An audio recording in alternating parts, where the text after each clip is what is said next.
किस्सों, कहानियों और किताबों में जीवन छिपा है। आओ जीवन को खोजते हैं।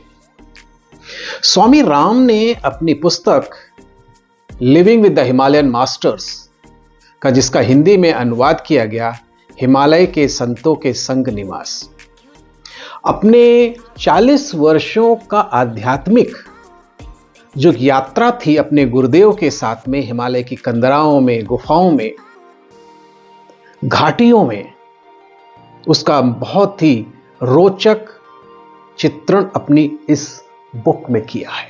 वो लिखते हैं कि हिमालय में ऐसी बहुत सी गुप्त गुफाएं हैं जिनके बारे में लोगों को पता ही नहीं है, और ये वहां तक वही पहुंच सकते हैं जो एक बहुत ही सच्चे साधक हैं और जो इस तरह की यात्रा में आगे बढ़ चुके हैं।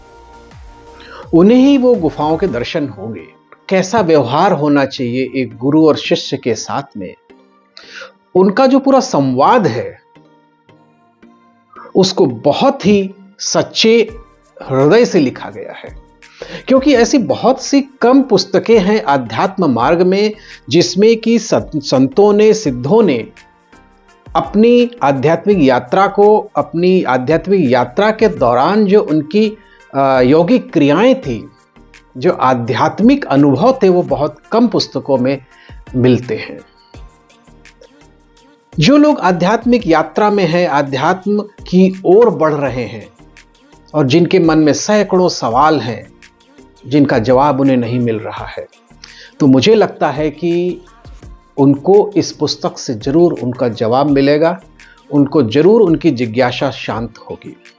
स्वामी राम अपनी पुस्तक में लिखते हैं कि एक बार गुरुदेव ने मुझे आज्ञा दी कि टनकपुर के बाजार से जाकर राशन लेके आए। मैंने एक क्षण नहीं लगाया, लालटेन उठाई, माचिस जेब में रखी और 12 मील दूर मैं बाजार की तरफ निकल गया। बीच का रास्ता दुर्गम था, घना जंगल था, आदमी की ऊंचाई के बराबर लंबी लंबी घास थी, लेकिन मैं बगैर उसकी परवाह किए गुरु की आज्ञा को सर्वोपरि रखते हुए मैं निकल गया।